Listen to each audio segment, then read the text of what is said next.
Swadika, hello and welcome to ASEAN Challenge, the show to give you the latest headlines, hot topics and updates happening around your ASEAN bloc in two languages, Thai and English. I'm Rosalyn Tepawan. And I'm Alisa สิทธิวงศ์ขอต้อนรับคุณผู้ชมทุกท่านเข้าสู่รายการ ASEAN Challenge ค่ะข่าวสารรอบอาเซียนของเราเป็นทั้งภาษาอังกฤษและภาษาไทยAnd to start off our show in ASEAN around us, let's take a look at some headlines around our ASEAN community and developments happening as well, with focus this time on the updating reports of the Rohingya situation in Myanmar. That's right. So Myanmar security forces have brutally, we can say, driven out 500,000 Muslim Rohingyas from the northern Rakhine state. And these 500,000 have tried to flee into Bangladesh. Now this comes after, of course, a report based on 65 interviews with Rohingya Muslims by the UN have arrived, and in which they say that people who were interviewed say that they were in a clearance operations which began before insurgent attacks on police posts on August 25th, which included killings, torture, and rape of children. Right, so with this investigation ongoing with various parties such as the UN Human Rights Commission for Refugees, for example, going in to inspect, interview, and conduct various examinations and investigations on the situation, there's an issue of timing here that comes up and raises many questions considering how things are happening before and after, such as you mentioned, the clearance operation that is said to have begun before insurgent attacks on police posts. So this kind of, you could say, changes the direction of the blame game here toward the Myanmar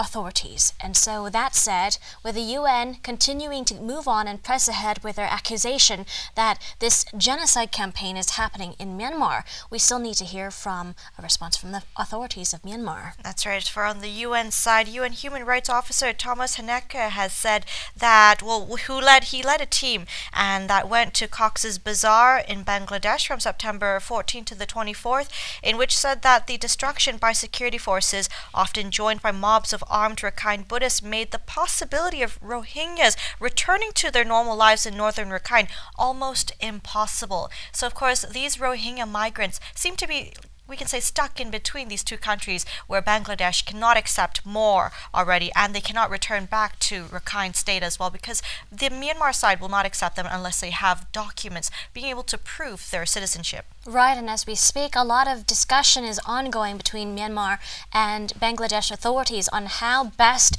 to repatriate a lot of the refugees, you could say, back to Myanmar, even though there's problems with documents and various issues of returning to normalcy, considering that the battle between those different opposing forces are ongoing. But the UN officials went on to say that the campaign so far has been so-called well-organized, allegedly coordinated and systematic, and began initially with Rohingya men under 40 years of age being arrested a month earlier. All of this activity had begun toward late August, even until now. That's right. So the latest amount of people that have been trying to flee into Bangladesh, as we noted, 500,000 people. Now that is an amount which is not including the 300,000 to 400,000 Rohingya migrants that are already in Bangladesh. And just on October 9th, on that day itself, the Bangladesh border guards have reported more than 11,000 Rohingya refugees trying to cross into the country from Myanmar. It was a sudden surge in which it was given that, of course, they're not being able to accept this amount of people. Right, indeed. Just taking a look at a daily average here, they've estimated that around 2,000 refugees come each day over the past week, you could say. So a steady flow, and in picking up the pace, snowballing number of Rohingya refugees have been shuffling in still regarding the situation that many say are trying to return to normalcy. So still, there's a big problem here, not just concerning basic necessities, but issues of disease now, because according to various reports here, a massive cholera campaign has been ongoing because it began early last week, you could say, trying to immunize all of the influx of refugees coming in because of this disease that can be deadly, as you see there. That's right. So not only that 11,000 refugees tried to cross over to Bangladesh and are facing situations of harsh living conditions and disease, as you mentioned as well. But what also happened on the 9th of October was that there was a surviving of a boat which capsized on Monday, October 9th as well, carrying Rohingya Muslim refugees. And there were those who, of course, drowned, many children, and in which they were laid to rest in southern Bangladesh as well. Local authorities have said that at least 12 people died when their boat sank near Shah Puyar Dwip. This was on October 8th, and the number of people who were on board was not known. Right, at least 8 people have been rescued, as you mentioned, though, but by boat. Of course, this is a very perilous journey in that kind of Gulf area because of the refugees not knowing what to expect, being on rickety boats, transporting oversized boats with a huge volume of people on board, resulting in that risk of capsizing that we saw earlier. But by land, the trek is more than 1,000 kilometers long, so more refugees are opting to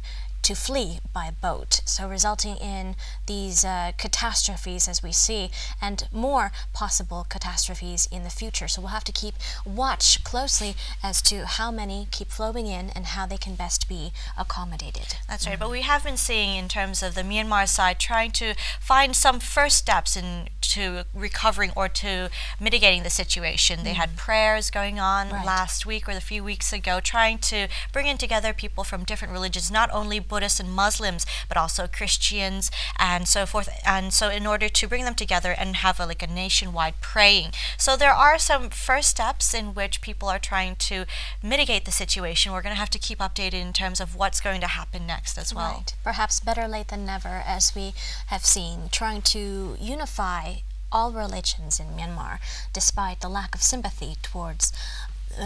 Muslims in the country. So we'll keep you posted on more developments coming from both forces as they try to unite and also mitigate the ongoing problems between the Rohingya, the government of Myanmar, or perhaps authority, and Bangladesh. ใช่แล้วค่ะมาดูกันในส่วนแรกของอาเซียน Around Us ค่ะมาดูสถานการณ์ที่เกี่ยวข้องกับชาวโรฮิงญาจากประเทศเมียนมานั่นเองค่ะอย่างที่เราทราบกันดีนะคะว่ามีการก็ถือว่าที่ทาง UN ถือว่าเป็นการกวาดล้างทางโรฮิงญานะคะก็ทำให้ชาวโรฮิงญากว่า 500,000 คนเกือบครึ่งล้านเนี่ยพยายามที่จะลี้ภัยเข้าประเทศบังกลาเทศคราวนี้ปัจจุบันเนี่ยในประเทศบังกลาเทศเนี่ยก็มีจำนวนคนลี้ภัยที่มาจากรัฐยะไข่เนี่ยประมาณ300,000 ถึง 400,000 คนละแล้วมาเพิ่มเติมอีกพยายามที่จะเพิ่มเติมเข้าไปอีกประมาณ 500,000 คนเนี่ยทางบังกลาเทศเนี่ยก็ไม่สามารถที่จะรับมือไหวค่ะก็ทาง UN เนี่ยก็ได้ออกมาซึ่งมีรายงานตัวหนึ่งนะคะซึ่งเนื้อความส่วนใหญ่เนี่ยอ้างอิงจากการสัมภาษณ์ผู้ลี้ภัยชาวโรฮิงญาจากศูนย์พักพิงค่ายในบังกลาเทศว่าการปฏิบัติเนี่ยเป็นการกวาดล้างอย่างเป็นระบบของกองทัพเมียนมาในรัฐยะไข่ตลอดระยะเวลาที่ผ่านมาเนี่ยมีเป้าหมายหรือว่ามีจุดประสงค์ที่จะขับไล่ชาวโรฮิงญาออกจากประเทศเมียนมาอย่างถาวรใช่ค่ะก็มีการประกาศอีกนะคะหลังจากการสอบถามแล้วก็การเก็บข้อมูลมาหลายอาทิตย์นี้นะคะออกมาบอกว่าจริงๆแล้วการกวาดล้างเนี่ยมันเกิดขึ้นก่อนที่เหตุการณ์ที่ชาวโรฮิงญาซึ่งมีอาวุธนะคะจะไปโจมตีที่กองตำรวจนะคะเพราะฉะนั้นเหตุการณ์ที่มันซับซ้อนกันก็ยังไม่เคลียร์กันนะคะเพราะว่าเหตุการณ์ที่เกิดขึ้นในระยะเวลาใกล้ๆกันเนี่ยมันยังเป็นสิ่งที่ยังชี้แจงไม่ชัดเจนว่าใครคือกลุ่มที่ผิดแล้วใครคือกลุ่มที่สร้างก่อนแต่จริงๆแล้วทาง UN ก็ออกมาชี้ไปทางรัฐ พม่าหรือว่าเมียนมานั่นเองนะคะว่าจริงๆแล้วตั้งใจจะกวาดล้างนั่นเองซึ่งในขณะนี้นะคะทางรัฐบาลก็พยายามที่จะ unite หรือว่า unify นะคะรวบรวมการปรองดองกันระหว่างทุกศาสนาไม่ว่าจะเป็นศาสนาพุทธอิสลามหรือว่าคริสเตียนนะคะก็พยายามที่จะมีกิจกรรมร่วมกันให้สร้างมิตรภาพระหว่างกันและกันซึ่งมันก็อาจจะช้าไปนะคะเพราะเหตุการณ์ยังเกิดขึ้นอยู่ระหว่างชาวมุสลิมกับชาวพุทธนั่นเองซึ่งค่อนข้างจะเข้มข้นมากๆเลยค่ะถูกต้องค่ะก็ยังดีนะคะที่ยังมีสเต็ปแรกในการที่จะผ่อนคลายวิกฤตที่กำลังเกิดขึ้นอย่างที่เราทราบกันดีนะคะว่าชาวโรฮิงญาเนี่ยพยายามที่จะลี้ภัยเข้าประเทศบังกลาเทศจนกระทั่งมันก็มีเหตุการณ์เรือล่มเมื่อวันที่8ตุลาคมต้นเดือนนั่นเองนะคะก็ทำให้มีผู้เสียชีวิตเนี่ยอย่างต่ำ12คนเลยทีเดียวก็ทำให้เป็นเหตุการณ์ที่จริงๆเป็นเหตุการณ์ที่เราก็ไม่อยากจะให้เกิดขึ้นเนาะก็ต้องติดตามดูว่าจะเกิดอะไรขึ้นกับทางชาวโรฮิงญาทางเมียนมาจะทำยังไงบังกลาเทศจะทำยังไงแล้วก็คือ UN หรือว่าชาวโลกเนี่ยจะทำยังไงกันบ้างใช่ค่ะเพราะว่าทุกวันเนี่ยนะคะอาทิตย์ที่แล้วก็เฉลี่ยว่าชาวโรฮิงญาเดินทางวันละ 2,000 คนนะคะนับไปจากยักษ์ไข่ไปถึงบังกลาเทศซึ่งหลายคนนะคะก็เลือกที่จะเดินทางเรืออย่างที่ลิซ่าบอกนะคะซึ่งจะเร็วกว่าแล้วก็สะดวกกว่าเดินทางบกซึ่งก็ไกลมากนะคะประมาณ 1,000 กิโลเมตรเลยเพราะฉะนั้นทางเรือก็จะดีกว่าอาจจะเร็วกว่าแต่ว่ามีความเสี่ยงมากกว่าด้วยเพราะฉะนั้นเราก็เห็นเหตุการณ์ที่น่าสลดแบบนี้เราก็ต้องคอยจับตาดูนะคะว่าจะมีเหตุการณ์แบบนี้เกิดขึ้นอีกมีการปกป้องไม่ให้เกิดแบบนี้ได้อย่างไรบ้างค่ะเอาละค่ะเดี๋ยวเราพักกันสักครู่ We're going to take a short break and we'll be back for more news updates. Stay tuned.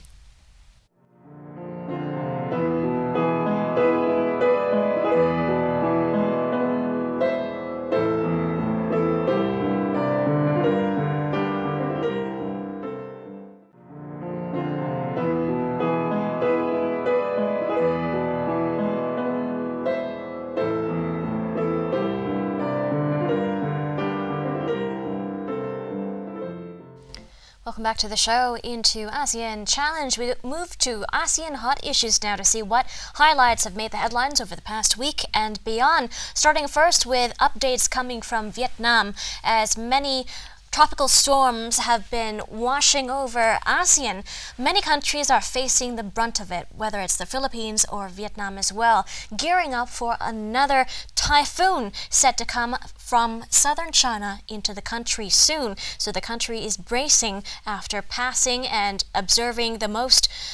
worst floods in decades. That's right. This typhoon is called Khanun, in which is going to go into Vietnam, of course. And of course, this happens after 72 have been killed in deadly floods already. So this situation that's ongoing about the weather situation around ASEAN itself is seeing a lot of disasters, and the Disaster Prevention Agency has said that it has been worst in decades. The government and state-run Vietnam Television has said with thousands of homes submerged, another 200 houses have collapsed and several towns remain cut off by floodwater as well. And flood has also damaged more than 22,000 hectares or approximately 54,300 acres of rice fields. Right, indeed. So northern Vietnam and central Vietnam must prepare to brace for these impending problems and impending deluges coming from the north with heavy rains and landslides, as you mentioned. Ships and boats are also advised to take extra caution along the coastline of Vietnam, as Vietnam itself has witnessed and is also prone to so many destructive storms and flooding because of especially its location and its proximity along the coastline. So with that, the central provinces having experienced havoc, you see a lot of similar situations echoed across ASEAN as well. So we can look to Vietnam as an example. But that said, more preventive measures and preemptive measures have to be taken to prevent such destruction still. That's right. So, of course, not only Vietnam itself, but being very close by to Thailand, we've seen a lot of rain recently, and we have to embrace for the fact that there might be a lot more rain coming up in the near future as well. So no matter if you're traveling within the ASEAN region or if you're in Thailand or in Vietnam, of course, it's very important to take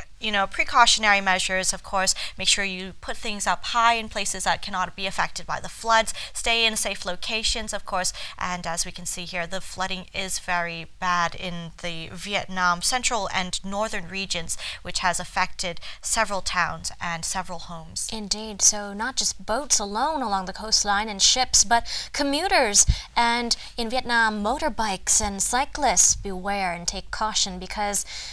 trying to navigate the storm and trying to navigate the straits in such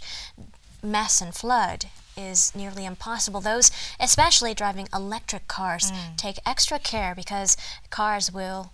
just go kaput. That's right ใช่แล้วค่ะมาดูกันในส่วนแรกของ ASEAN Hot Issue มากันที่ประเทศเวียดนามกันก่อนค่ะซึ่งสถานการณ์อุทกภัยครั้งใหญ่ในภาคเหนือและภาคกลางของเวียดนามนะคะก็ยังอยู่ในขั้นวิกฤตค่ะโดยจำนวนผู้ที่เสียชีวิตนะคะก็เพิ่มเป็นประมาณ70คนแล้วขณะพายุโซนร้อนขนุนก็เจาะถล่มซ้ำอีกครั้งหนึ่งนะคะเพราะฉะนั้นไม่ว่าเราจะอยู่เวียดนามหรือว่าประเทศไทยของเราเองเนี่ยในช่วงนี้เราต้องระวังเรื่องฝนอย่างรุนแรงเลยทีเดียวชื่ออาจจะน่ารักนิดนึงพายุขนุนนะคะแต่ว่าความสามารถในการทำลายเนี่ยถือว่าแรงทีเดียวเลยค่ะน่ากลัวทีเดียวเลยนะคะสำหรับคนที่อยู่ในเหตุการณ์นะคะไม่ว่าจะเป็นภาคเหนือของประเทศเวียดนามภาคกลางหรือไม่งั้นก็ประเทศไทยด้วยนะคะซึ่งเราก็เป็นเพื่อนบ้านกันนั่นเองก็ควรที่จะระมัดระวังเวลาออกเรือหรือว่าออก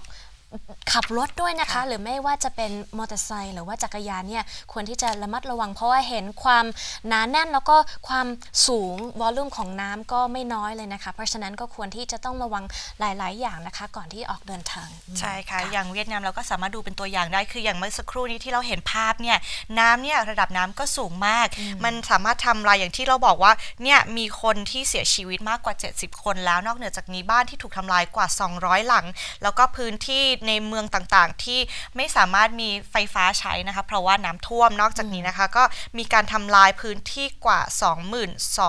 ขออภัยค่ะ 22,000 เฮกเตอร์นั่นเองก็เป็นชาวนาเป็นไร่นาที่โดนทำลายซะส่วนใหญ่ใช่ค่ะทีนี้เราก็ควรที่จะจับตามองเรื่องอากาศนะคะที่เดินทางใต้ฝุ่นอย่างเช่นจากทาง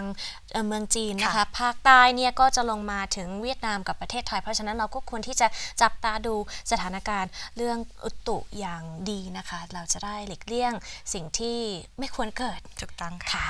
But we'll keep you posted on that development as the storm continues and it brews around our ASEAN community. But in other updates, let's look towards some lighter news, heading over to Qatar and Malaysia now as the country itself welcomes in a grand ceremonious welcome here Qatar's Emir Sheikh Tamim Hamad Al Thani, who made his first official visit to the country earlier Monday for a 2-day visit to meet with his counterpart in Malaysia as well as other leaders of state. That's right. So the 2-day visit came at the invitation of Malaysia's King Sultan Mohammed V, who along with Prime Minister Najib Razak greeted the Emir at the ceremony held at the Parliament in Kuala Lumpur. Now, Sheikh Tamim was greeted by a 21-gun salute and inspected the Guard of Honor comprising of officers of the Malaysian Armed Forces. Right, he later left for a bilateral appointment meeting with Najib at the Prime Minister's residence over in Putrajaya at the capital. And also, there was an important signing of 4 memorandums of understanding between both countries concerning various important areas of law, diplomacy, and education. So we can expect many good things between both countries. ใช่แล้วค่ะมาดูกันต่อข่าวจากประเทศกาตาร์กับมาเลเซียนั่นเองค่ะซึ่งทางชิคทามิมบินฮัมมัดอัลธานีเจ้าผู้ครองรัฐกาตาร์นะคะก็ได้เสด็จเยือนกรุงกัวลาลัมเปอร์อย่างเป็นทางการหลังจากที่สมเด็จพระราชาธิบดีแห่งซาอุดีอาระเบียนะคะก็เสด็จเยือนเมื่อช่วงต้นปีนั่นเองโดยสมเด็จพระราชาธิบดีมูฮัมหมัดที่5นะคะทรงร่วมรับเสด็จด้วยพระองค์เองพร้อมนายกรัฐมนตรีนาจิปราซักแล้วก็คณะรัฐมนตรีมาเลเซียด้วยการเดินทางในครั้งนี้นะคะก็เกิดขึ้นเมื่อวันที่15ถึง16ตุลาคมที่ผ่านมาก็เป็นการเยี่ยมอย่างเป็นทางการใช่ค่ะแล้วก็มีการต้อนรับเสด็จนะคะแบบเป็นอลังการมากๆเลยนะคะโดยทหารแล้วก็มีการสลูตนะคะเป็นปืน21ปืนนั่นเองซึ่งก็มีการเซ็นการตกลงกันระหว่าง2ประเทศด้วยนะคะตั้ง4 MOU ซึ่งเราก็จะเห็นในอนาคตจะมีการร่วมพันธมิตรนะคะให้ดีขึ้นในอนาคตเราก็จะอัปเดตกันเรื่อยๆนะคะBut let's move on to some other updates as we take a lower tone, a lower key here for some updates concerning the Philippine troops in their triumph over terrorism in the Philippines. So far, in the latest updates, the army had removed 2 leaders of dangerous terrorist groups earlier Monday, claiming a big win in the Battle of Marawi. That's right. So the Philippine Military Chief of Staff, General Eduardo Ano, has confirmed at a press conference on Monday afternoon that the head of the Abu Sayyaf group and the Amar Khayyam Maut, leader of the Maut group, were shot dead in a raid earlier in the day. Right, the 2 leaders were killed when the army while they were trying to move to another location with a group of hostages, according to the authorities here. Now, Isnilan Hapilon was shot in the chest and Omar in the head, leaders of the Abu Sayyaf group and the Mute group here, finally being, you could say, cornered, according to the Philippine authorities. And this movement here, this activity and this triumph for the Philippine authorities and the death of the 2 militant leaders have been significant in debilitating the rebels, they say. That's right, Maute. I apologize for the misreading earlier. But however, the 2 leaders were killed by the army, as you mentioned, trying to move to another location. And as of Monday, the conflict of the Marawi has lasted 147 days, with 824 terrorists killed, 1,771 civilians rescued, and 837 pieces of heavy weapons seized by the Armed Forces of the Philippines, or AFP. And the government has also lost 162 soldiers during the 5-month-long fight. The good news, though, is 17 hostages have been rescued, including a 2-month-old infant born during the war here that's been ongoing for quite some time. So that said, the move next coming from the Philippine authorities is penalizing these various groups, whether they be the Maute, the ISIS, Abu Sayyaf, and BIFF group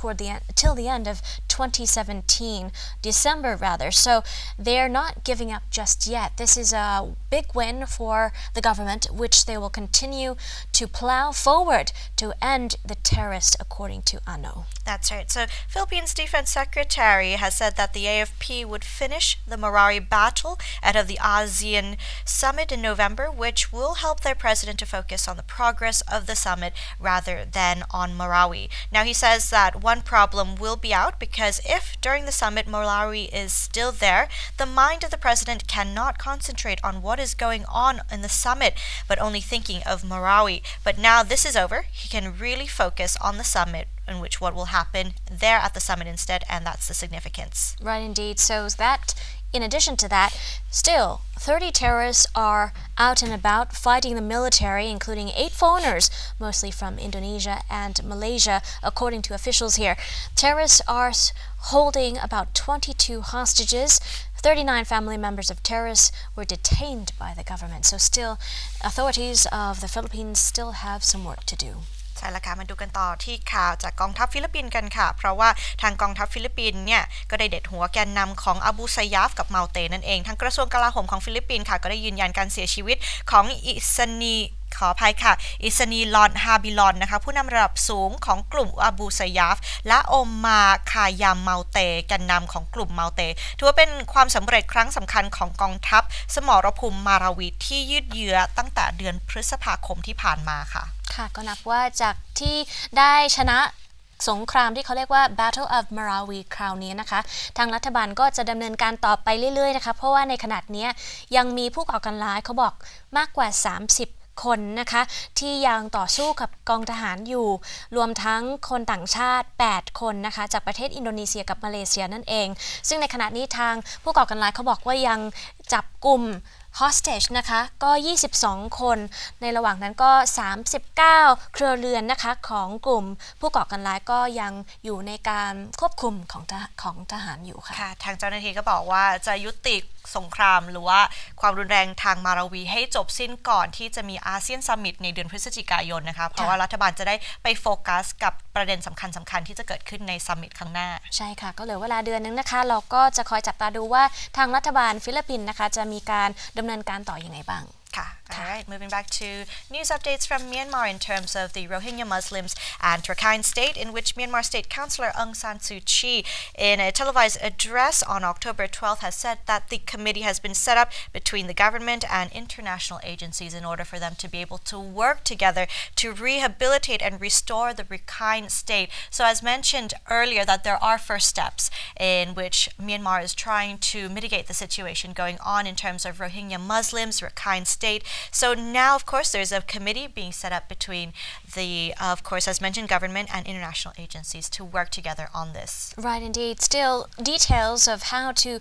accommodate and process the huge group of people, 500,000 people, coming back to Myanmar is still not detailed just yet. And Suu Kyi did not refer to accusations of various rights abuses by the army either. So many questions still remain unanswered. But still, we can see some positive developments coming from Myanmar authorities. So definitely a good first step, as you mentioned. That's right. So she said that aid groups, international organizations, and Myanmar expatriates will help with the long-term development of the state. She did not refer to accusations of rights abuses by the armies. And as we know, of course, at the moment now, there's 500,000 Rohingyas that are trying to flee from Myanmar, or have been trying to since August 25th, and in which are trying to get into Bangladesh. So we're going to have to see how this steps up in terms of mitigating the situation. Indeed. While countries are working to mitigate the situation and repatriate the group back to Myanmar,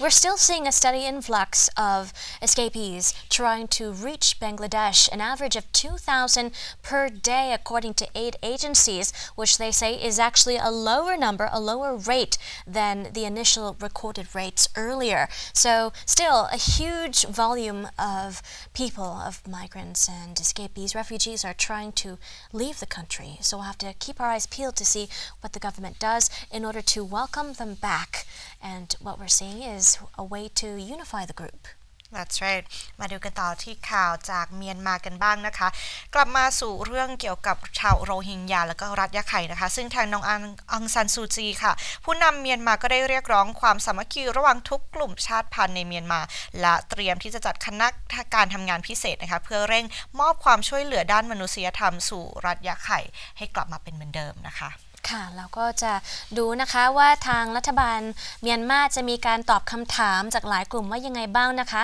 ในการต้อนรับกลุ่มโรฮิงญากลับสู่ประเทศเมียนมาหรือว่าการชี้แจงจากทาง UN ว่าประเทศเมียนมาก็มีการกวาดล้างเนี่ยเราก็จะคอยจับตาดูนะคะว่าทางหัวหน้าประเทศจะตอบว่ายังไงต่อไปค่ะWith that said, we're going to take another short break. We'll be back for some highlights in the calendar with some ASEAN events coming up soon. Stay tuned.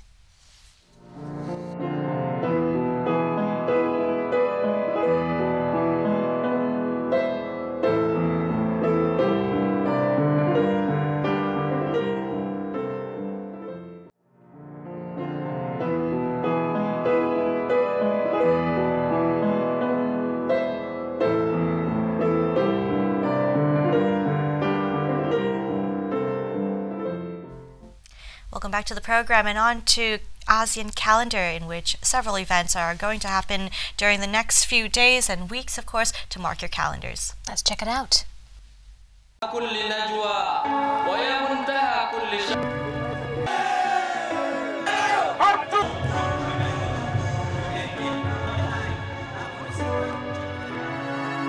23rd of October 2017, Chulalongkorn Memorial Day.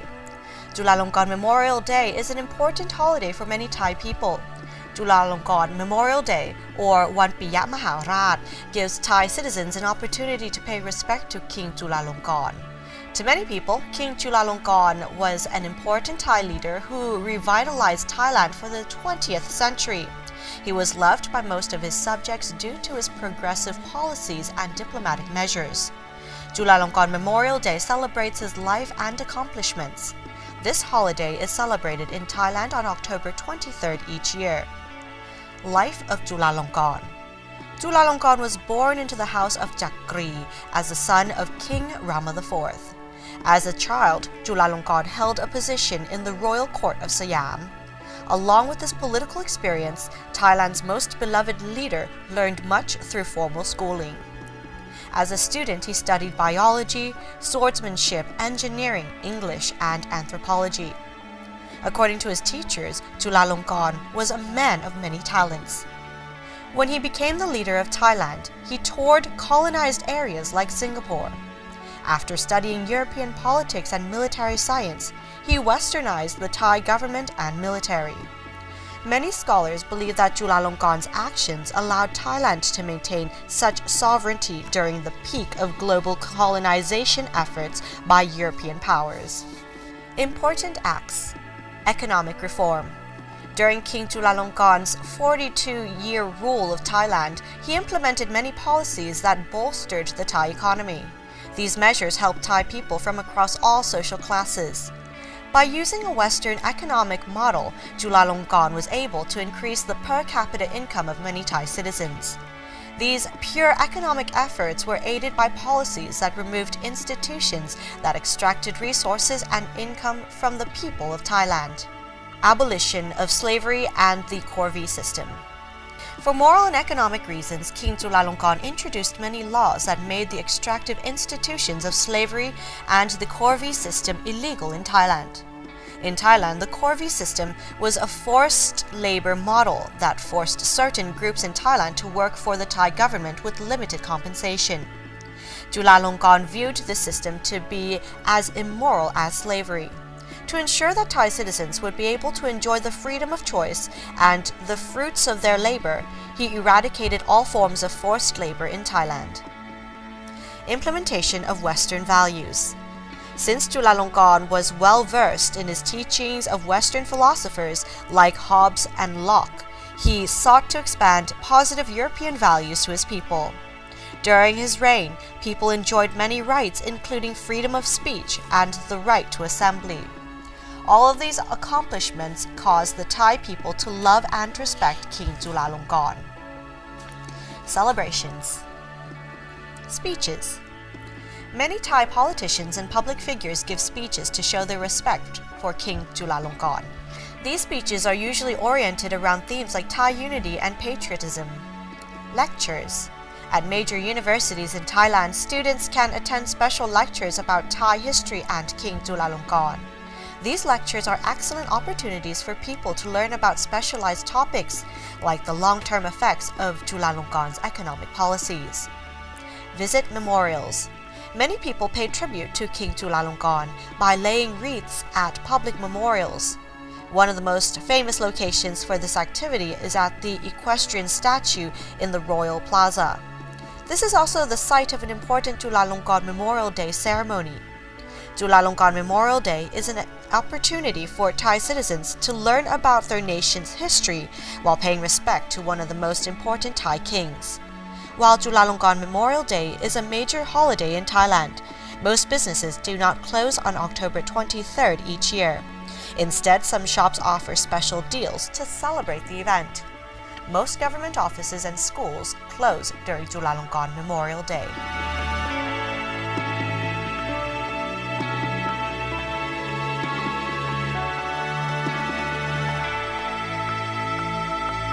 The 25th to the 29th of October, royal cremation ceremonies for King Rama IX. The royal cremation ceremonies of His Majesty the late King Bhumibol Adulyadej, or King Rama IX, will be held between October 25th and the 29th. October 26th, the day of the cremation, will also be a national holiday to allow members of the public to take part in the important event. King Rama IX passed away on October 13th last year, plunging Thailand into deep mourning.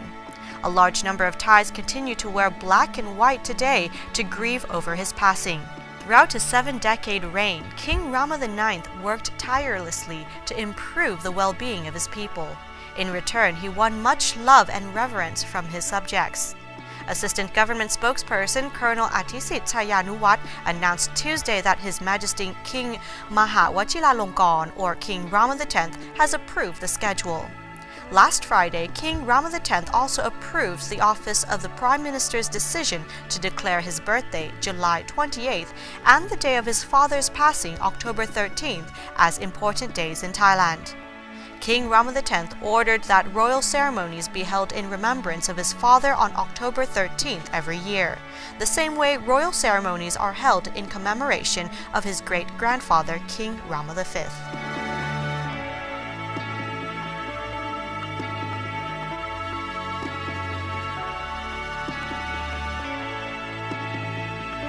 Thailand Vegetarian Festival.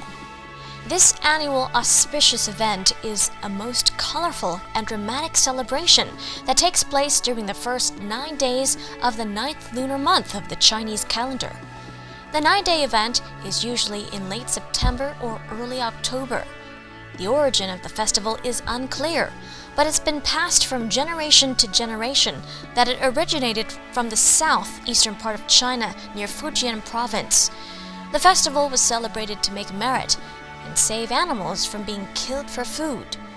In Thailand, the most talked about vegetarian festival is in the southern province of Phuket, where the auspicious ceremony is held in a grand celebration. During the 9-day period, the devout Chinese Buddhists dress in white attire, convert to vegetarianism, and observe the 10 rules to provide or purify their minds and bodies. Besides a strict vegetarian diet and temple offering, some highlights of the 9-day event include incredible acts of self-mortification, such as climbing knife, blade ladders, walking on hot coals, a ritual of bridge crossing, and a street procession in which the mediums in a state of trance have their cheeks pierced and bodies spiked with various types of sharp objects. The entire atmosphere is full of religious frenzy with the ear-splitting sound of firecrackers and lion dances. In the evening of the last day event, the main road of Phuket town is turned into a path of din and smoke of firing crackers. All the local residents participate in the event. Visitors to Thailand should not miss this chance to visit Phuket during the auspicious event.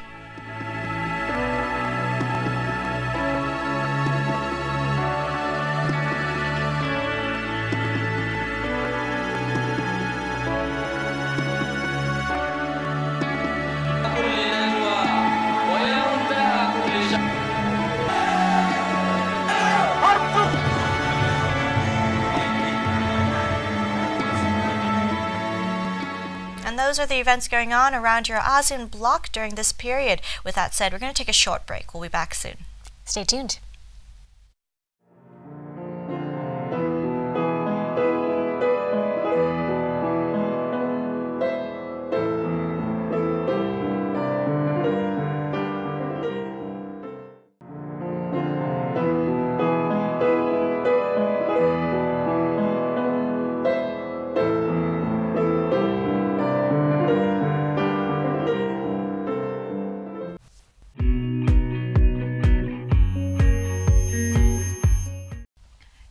And Sadika, welcome back to ASEAN Challenge Show with your host Pema, and today I have a very special guest all the way from Netherlands, Miss Sena and Miss Lian, to talk about their experience out here in Thailand, Rangsit University. So let's get started to hear out the very interesting conversation with the two students. Hello and welcome to the show, Miss Sena and Miss Lian. Could you now please tell us more about yourselves and tell us why you chose to study in Thailand, particularly in Rangsit University for your exchange program?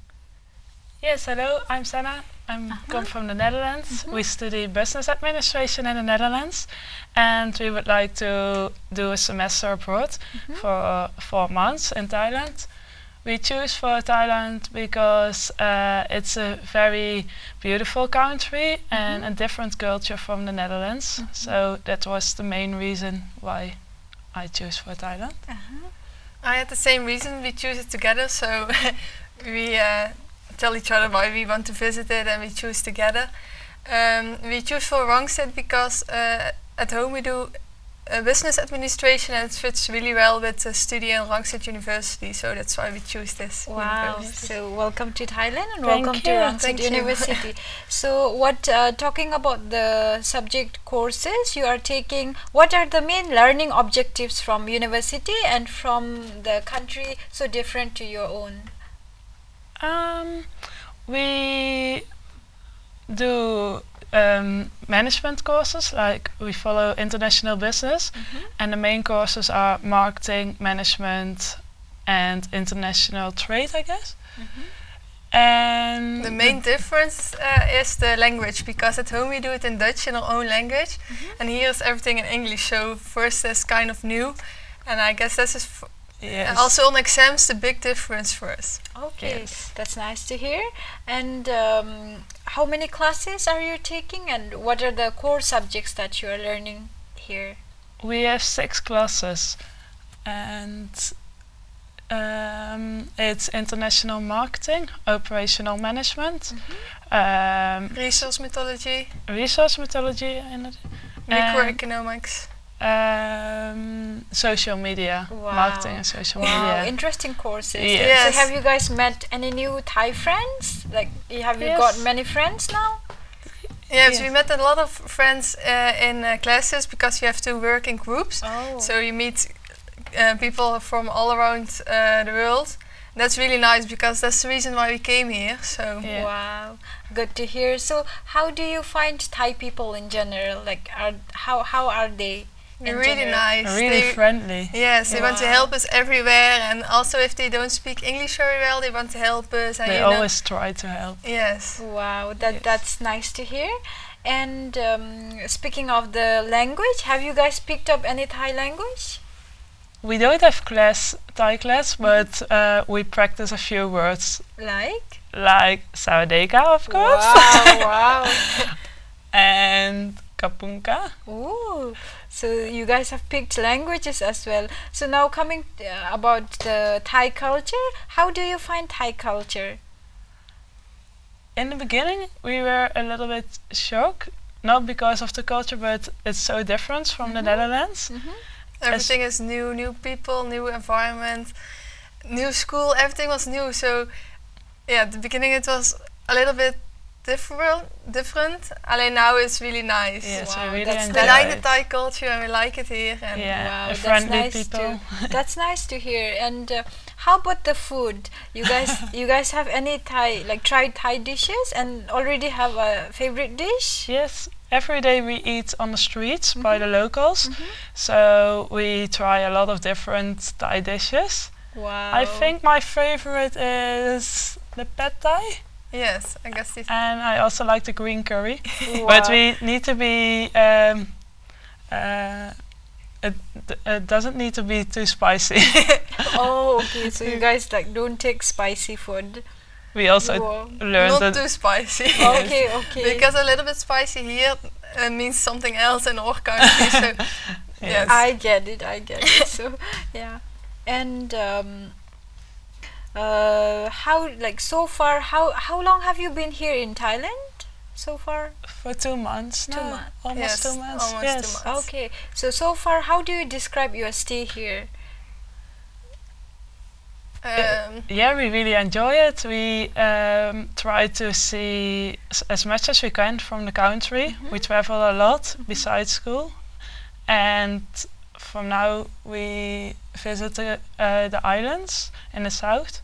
and next week we want to go to the north, to Chiang Mai. Wow, yes. That's nice to hear. We really enjoy it. Wow. Yes. So in terms of academic, coming to the academic terms, when you guys applied for exchange program, there must have been some objectives within you guys that I want to learn that, I want to learn this in particular. So how far has that objective been fulfilled? My personal aim was to improve my English. I think it's getting better. Sometimes it's still hard because in the Netherlands we only speak Dutch in the class. Okay. But yeah, you have to contact. You have contact with so much international students, so you speak a lot of English, and I think it will improving in my English. Wow, that's very good to hear again. And how about when going back to your country? How are you going to contribute what you learned here in Thailand? That's a good question. I think we get a more self-independence here. So I think that's the thing the main thing that we learned here. Yeah. Living by your own for the first time. Yes. Wow. Yeah. So nice to hear about all the experiences. And now moving back to the venture of your in Thailand, I hope it will be a very good one and fruitful one. Thank you for joining the interview session. Thank And you, welcome. looking forward to have you guys again. So good luck for your future endeavor.